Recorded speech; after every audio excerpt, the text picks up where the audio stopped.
мынандай не екен мұнда? Гостиница бар екен, хостел бар екен. Гостиницада бір бөлмеде 3 адамдық, 5 адамдық, 4 адамдық. Соған егер алсаңыз бір орында бір адамға бір койка ғой, сонда 4140 теңге төлейсіз. Адам басына. Ал егер хостел алам десеңіз, хостелда общий әйел еркек бірге жатады дейді. Оған қанша дейсіз?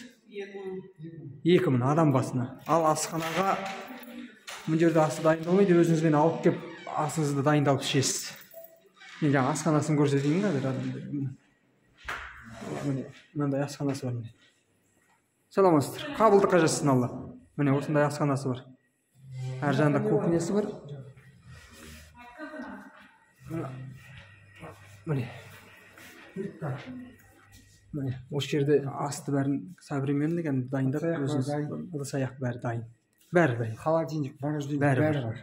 Асыңызды алып келіп өзіңіз дайындауға болады. Бірақ плиткаға енді заманына сай ғой. Енді удобствосы ішінде. Плиткаға 2000 төлейсіз, енді сосын асханада адам басына 200 теңге дейді. Қар түсіріп алам ғой. Мынау администратор.